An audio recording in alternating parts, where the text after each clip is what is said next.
Everybody on the internet loves the word storytelling. You always see people online saying things like, you need to master the art of storytelling. Or like, if you want to succeed in life or in business or in relationships, then you need to be a great storyteller. And it sounds like someone coming from a copywriting background, right? It sounds really, really, really appealing. Like, oh yeah, I really want to get good at this. But it's such an insanely vague concept. Like, what does storytelling even mean? How do you even get good at it? Now, I'm a business owner currently. I write and review a ton of sales presentations on a very frequent basis, like whether it's writing them, reviewing them for other people, for our own clients. That's what I do for a living, and it's what my company does, okay? And in a sales presentation, if you want to write a good sales presentation, then I and everybody at my company needs to be really good at this so-called storytelling thing. Otherwise, people will just leave the sales presentation, they won't be engaged, and they won't buy anything. But I realized after selling, I think it's like $6 million worth of products and services online, literally just using words, by the way. Like, we just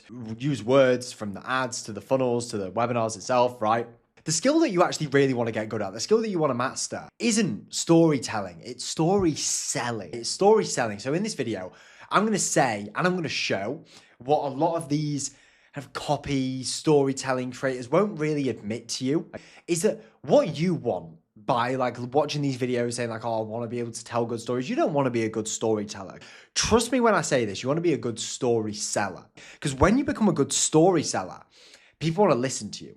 When you speak, people are engaged. By being a story seller, you can capture people's full, undivided attention, whether that be a one-on-one conversation, in person, online, one-to-one, one-to-many, it doesn't matter.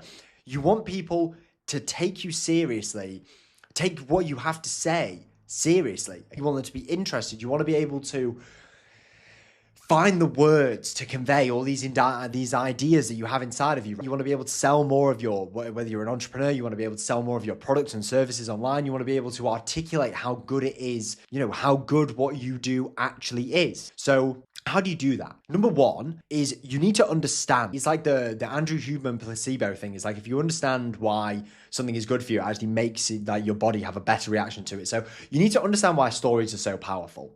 Because people will tell you these like weird, esoteric things like, oh, the human brain is like wired to love storytelling and things like that, which is like, yeah, it's probably true, okay? Like there's probably some science, but that's not it's not a very good, tangible explanation, at least not for me. So from my perspective, the reason stories are so powerful, especially as a persuasion tool in business, right, isn't because there's something innate inside of us that makes stories tick, but because stories give your ideas more meaning, okay? And just so you understand what I'm saying here. So stories give your ideas more meaning. So think about your favorite movie of all time.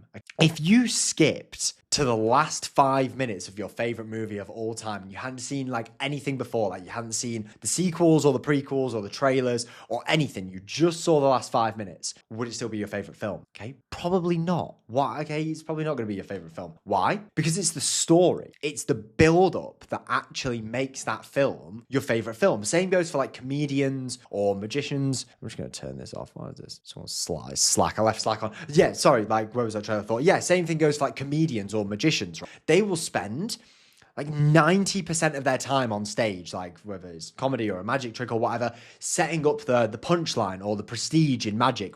But it only takes them a split second to actually deliver the final act. But it was the story, it was the build-up beforehand that actually made the final act of some sort of significance. So in our case, or in my case as an entrepreneur working with clients trying to sell more stuff online, we could just skip that part where we could just skip straight to the last 5 minutes in the film and say, my way is the best way. You should buy my product. My product is better than everything else on the market for XYZ reason. But if we did that, if we skipped to the straight, here's why you should buy my stuff, it wouldn't be anywhere near as powerful.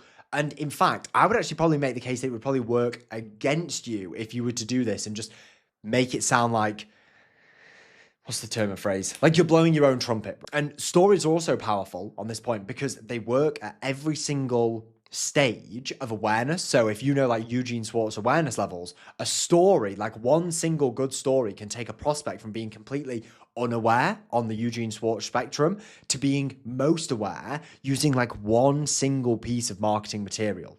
So just to summarize that thought, stories are a useful tool because it makes the point that you're trying to make more meaningful. So it tees up the point, just like the comedian or the magic trick.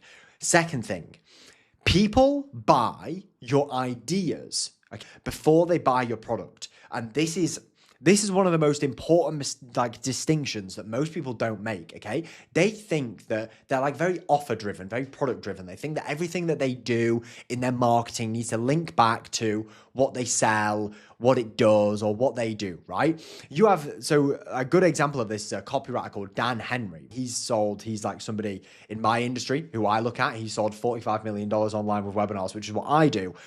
He said that he consciously does not talk about his product in his marketing, and yet he sells so much stuff to so many different people. How is he still selling all this stuff? It's because the stories don't sell people on the product. We use the stories to sell people on the idea, which make our product feel like the obvious next step, okay? Hormozi. So Hormozi did this in his book launch. He was like the whole presentation that he did, the first presentation on the first day, the whole webinar presentation was just Alex's stories in the first person about how he applied the concepts of the book throughout his business career, okay? He just talks about the concepts taking him from bad place through pain that his audience was having to desire that his audience wants, right? It's like super basic marketing 101 stuff, like, the desires and the pains and stuff. But what most people miss is that he never talks about the offer or the deliverables or anything like that during his stories. Like, he doesn't talk about he's not actually selling anything. He's only talking about the idea. He doesn't talk about like his upsell playbook, because he knows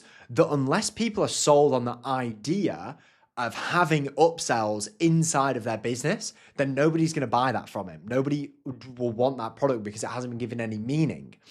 But what's insane, what's class, is that when a story is involved, like Alex used in his presentation, it actually feels like you're giving people massive value, not by telling them how to do things, but by telling them what to do and why to do it, okay? Like, the why is the story, okay? Like when Hormozi's going through it and he's like, business was in the dumps, I had to make this much money, or I was gonna have to close the doors of the gym and I had 72 hours to do it. The what, like the fact that he used upsells to do it, is the punchline, okay? So let's say I found the money in 48 hours and I didn't rob a bank, or I didn't even sign any new customers. All I did was I reached out to everybody who had already paid me money to see if they wanted anything more from me, and they did. Okay, so that's like an example of selling somebody on the idea of the upsell, of like upselling their potential clients using the story of him having to close down the doors of the gym. So they have to be sold on the idea. And third, the best way to do this is by using what I call third-party pain, desire, and situations, okay? So what is third-party desire, pain, and situations? This is what actually makes the story selling part, okay? So not the storytelling part, the story selling part. This is like the secret weapon that gets people like engaged in the story, but then we don't just want them to be engaged, we want them to end up converting and doing business with us. So like third-party pain, third-party desire,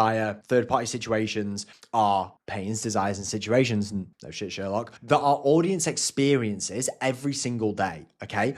So what the concept of third party is rather than us speaking directly to the person in the audience and saying like, you want this or you're going through this, we mirror what they want and what they're currently experiencing pain with through the story of somebody else. So I'll give you a good example. I did a webinar on webinars, like, because my business sells webinars, right?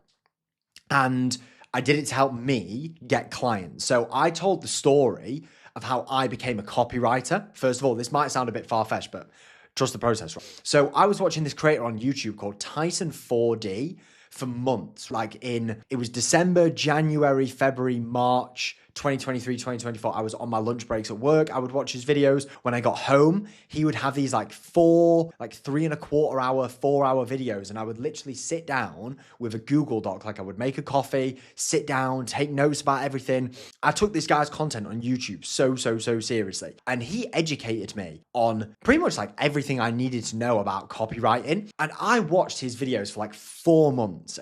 And once I'd watched all of his videos, I saw this other guy teaching copywriting on YouTube as well. His name was Cardinal Mason. Shout out Mason. And I watched one of Mason's videos and I went to the link in his description. I looked at Mason's Instagram. He had a story up saying he was doing a free live class, helping people sign clients as a copywriter this Wednesday. And I'm pretty sure I signed up on the Sunday. I signed up and stayed up until 1 a.m. I even lied to my girlfriend about the fact that I was staying up for this call. I told her it was like a group call with his private community because I didn't want to say I'm staying up for this weird free training thing. On that call, that free training, I ended up sending him $1,000, and it's actually 997. And I probably had 1.2k GBP in my bank account at the time. So point being is I spent 90 minutes with Mason, this guy who I hadn't met until last week. And I exchanged the last bit of money that I had with him in my bank account. But I spent months with Tyson and never paid him anything. And the point being in this, and the reason I told this story on my webinars is because webinars force people to make decisions, and they bring people who would do business with you in 3 months, in 6 months, or in a year,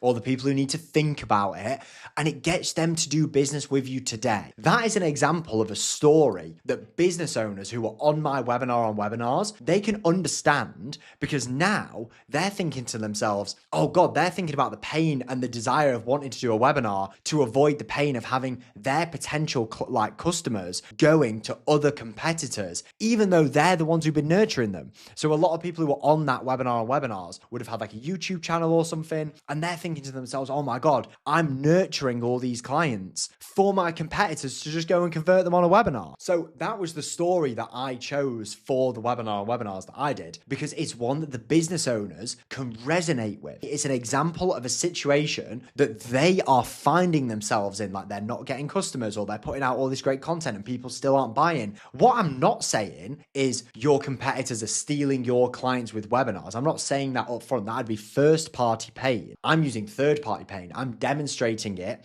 to them with a story that they resonate with, okay? And the beauty of this is that it kind of puts this barrier of separation, this barrier of separation between the person who we're telling the story to, who we're trying to persuade to buy our stuff, and what I'm saying. There's a barrier there, and it allows them to feel things without being attacked. It's I'm not saying you are doing X, Y, and Z wrong. It's here's this person, or when I got started, I was doing this, and this wrong for so long, and they're oh my God, I'm also doing this wrong, okay? So they don't feel attacked, whether it's good or bad. It gives them these aha moments where they've kind of dropped their guard, because we're not talking to them. We're telling a story, and even though they can resonate with it, it keeps them at ease, so you can demonstrate the point without being too aggressive and salesy. And you don't just have to do this with pain points. You could do this with desires. So if you're selling to let's say an older audience who want to get rid of their knee pain, and they're older, they want to be able to play with their kids, their grandkids, or whatever, and you tell a story about a person you met in a park who was running around the field, and you went over and you asked them gosh, how are you still moving like that at your age? And they tell you that they did this set of exercises for their knees or whatever. That allows them to resonate with that desire. You telling them that story of wow, how is that person still doing it? Because they would probably be in your situation and think, yeah, I see people in the park all the time running around playing with their kids, and I want to play with my kids. So it shows them that we understand what they want without us saying, I know you want to run around with your grandkids, but you can't at the moment. We do it through the story. It shows that we understand the situations that they have on a day-to-day basis, which A, helps us position our offer, because they're going to think, oh, this person's offer must solve the problems I'm having, because they've been able to articulate it so clearly. And third party paying, the stories that we tell doesn't just have to be stories that were about you. They can be stories about your clients. They can be stories about your partner, your romantic partner or your business partner. It can be stories about people that you met at an event or something like that, right? But the story that you handpick, you need to think that it can help you. But when you're picking the story, you need to handpick stories that back up the arguments that will give your main point, like the main kind of thing that people need to believe in order to do business with you, more weight. So for example, with the webinar thing, like that was the story I would tell because they might not be doing webinars, but they're certainly going to do it now. And the best part is that all these things kind of work in symphony. We're getting people to, with one story or like a series of stories throughout our marketing material, we're getting them to buy into our ideas. We're showing them that we understand where they're at in their day-to-day. We're building trust because they're thinking, God, this person gets it. We can educate them. We can entertain them while we're doing it because stories are interesting. And more importantly, we're selling them on the ideas of working with us. So when we pitch our product or service, it feels like the natural next step. And that's where people need to be at. So yeah, that's my interpretation of storytelling, I guess. Ciao. Subscribe. Goodbye. Love you lots.